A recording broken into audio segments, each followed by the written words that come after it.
এই যে লেখা জহির রায়হানের, সেই লেখা আমাদের 24-এ উদ্বুদ্ধ করেছিল, আমাদের স্লোগানে পরিণত হয়েছিল যে আসছে ফাগুন আমরা হব দ্বিগুণ। অর্থাৎ শাসক গোষ্ঠীর চোখে চোখ রেখে আমরা লড়াইয়ের অনুপ্রেরণা পেয়েছিলাম এই জহির রায়হানের কাছ থেকে। সেই চিন্তাবিদদের, সেই চিন্তকদের পরিকল্পিতভাবে হানাদার বাহিনী, আল বদর, আল শামস এবং রাজাকার বাহিনী, তারা মুক্তিযুদ্ধের সরাসরি বিরোধিতা করেছে, তারা যুদ্ধ অপরাধ সংঘটিত করেছিল।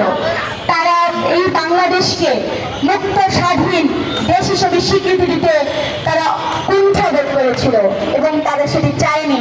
তারা পরিকল্পিতভাবে এদেশের চিন্তকদের হত্যা করেছিল।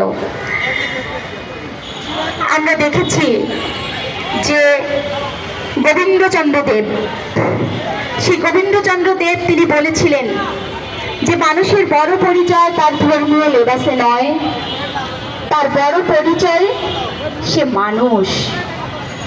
অর্থাৎ আমরা মানুষ হিসেবে এই সমাজে যে ভূমিকা রাখছি, এই সমাজের প্রতিটি মানুষের জন্য আমাদের দায়বদ্ধতা, সেই দায়বদ্ধতা যেন কোনো কিছুর দ্বারা আমরা ক্ষুণ্ণ না করি। মানুষ হিসেবে যেন আমরা আরেকজন মানুষের পাশে দাঁড়াতে পারি, মানব সভ্যতাকে যেন আমরা এগিয়ে নিতে পারি, সেই চেতনার কথাই বলেছিলেন। আমরা দেখি